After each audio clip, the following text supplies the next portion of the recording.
welcome to Rise with India. I'm Ankita Saxena. And I'm Priyanka Uppal.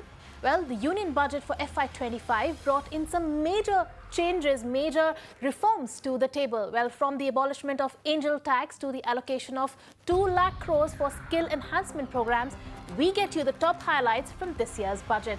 And we also throw light on how India's rapid digitization has been driven by a blend of public initiatives and private sector. And last but not the least, we get you this week's RWI champion, which is India's first unicorn beauty brand, Good Glam Group.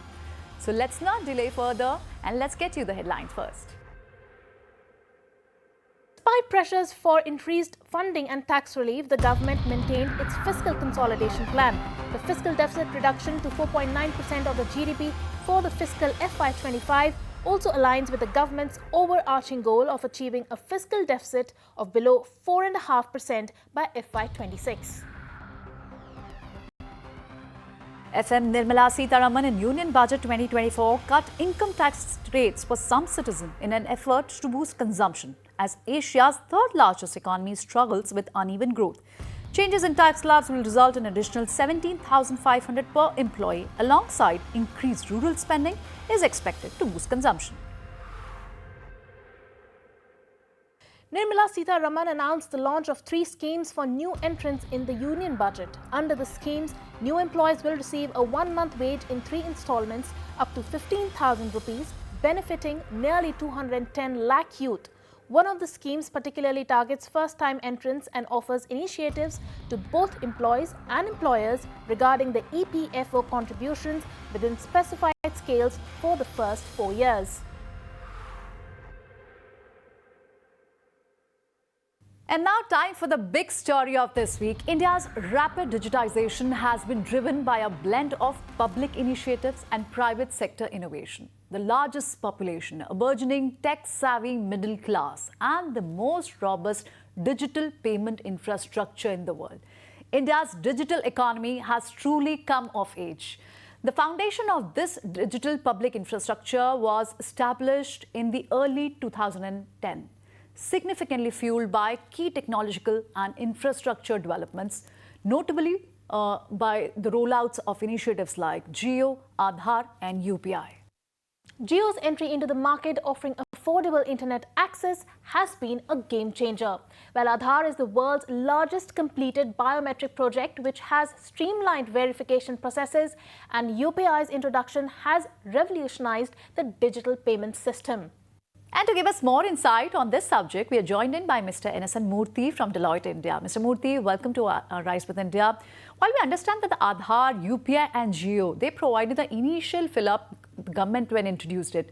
Now, several new initiatives such as DigiLocker, Ayushman Bharat, even ONDC, these initiatives will transform the way Indians approach healthcare, commerce and credit going forth. What could be the mega trends, according to you, for India's digital ecosystem for next 10 years to come? Thank you, Priyanka. Thank you for having me here. Couple of points I want to actually mention. While Aadhaar-based India stack has been extremely successful and rolled out majority across India for all the citizens, the few of the initiatives which government started, for example, the Open Network for Digital Commerce, the ONDC, what we know as, is still a baby which is getting onto its feet and started to run. So one big trend that we will see in India is on the open network. The first one we already saw commerce, which is the ONDC. Going forward, we will see open network for law and justice, where the access to various information, various processes will be on open protocol. That's the immediate one we should actually see happening in next 1 or 2 years. We'll see open network in the agriculture. The agriculture markets and the mandis, they don't talk to each other today. So how does the farmer actually benefit from that is having an open network. So the open network for agriculture is another trend you will see in next couple of years. So that's the open network side.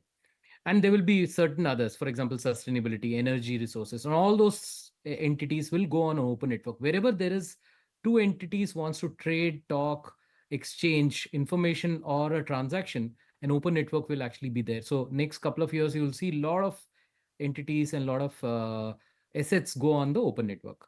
The second is, which is again a Government of India initiative, which is a beautiful one, is the language LLMs, where Bhashini by Meti has taken a front role in getting the language-based models upfront. Now, if I have to actually get an inclusive governance going in the country, I need to get every single person able to talk to the system, able to actually get the services delivered to them.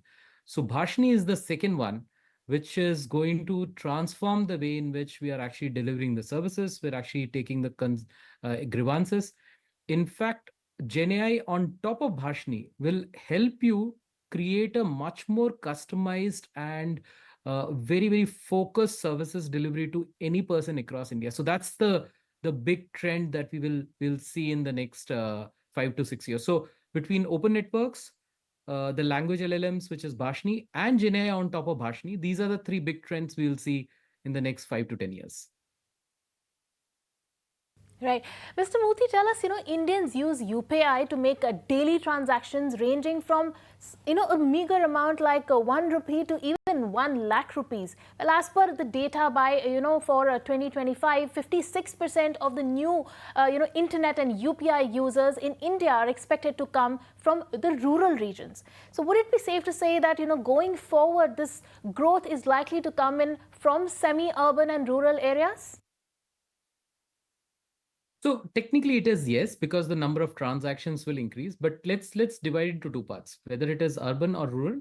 I think geographical, if you are looking at urban and rural, that's yes. Rural, because the number of transaction and number of people who will start using the UPI based transaction and services, which will increase. But if I actually leave that and I look at a different demographic, which is the youth.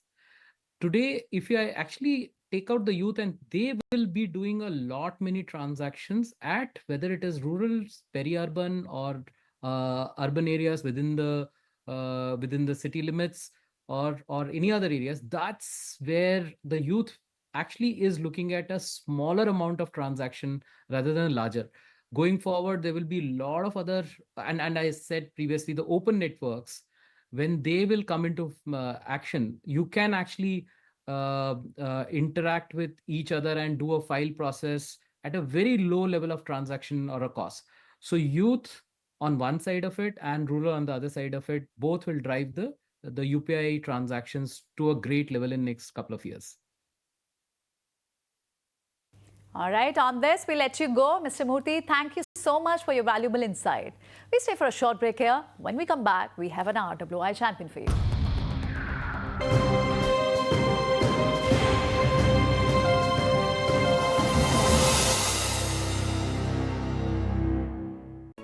If you like this video, then like, share and subscribe to ET Now.